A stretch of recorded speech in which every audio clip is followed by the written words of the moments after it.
আয়োজকদেরকে ধন্যবাদ জানিয়ে আমি আমার বক্তব্য এখানে শেষ করলাম। ধন্যবাদ।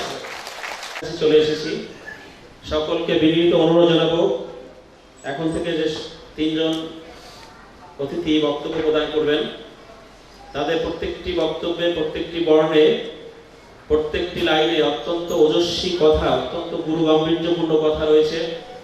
অনুধাবন করার জন্য মোবাইলকে সাইলেন্ট করে টোটাল পিন পতন নীরবতায় তার বক্তব্য শ্রবণ করার জন্য আপনারা ইতিমধ্যে অবগত, তাকে বিভিন্ন বিশেষণে বিশেষায়িত করা হয়েছে। এমনকি বাংলাদেশের তিনি যোগদান করে 25শে নভেম্বর 2014 তারিখে যোগদান করে অধিকাংশ কনফারেন্সে, অধিকাংশ উন্নয়ন সভায় তিনি প্রধান বক্তা হিসাবে ট্রিট হয়েছেন। আজকের অনুষ্ঠানের সম্মানিত বিশেষ অতিথি আমাদের সকলের শ্রদ্ধাভাজন গোল্ডেন লাইফ ইন্স্যুরেন্স লিমিটেডের উপব্যবস্থাপনা পরিচালক জনাব মোহাম্মদ সেলিম।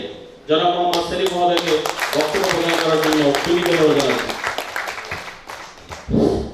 আগমন শুভেচ্ছা স্বাগতম, বিশেষ অতিথির আগমন শুভেচ্ছা স্বাগতম, সেলিম স্যারের আগমন শুভেচ্ছা স্বাগতম, কুমিল্লাবাসীর পক্ষ থেকে লাল গোলাপ শুভেচ্ছা, কুমিল্লাবাসীর পক্ষ থেকে লাল গোলাপ শুভেচ্ছা।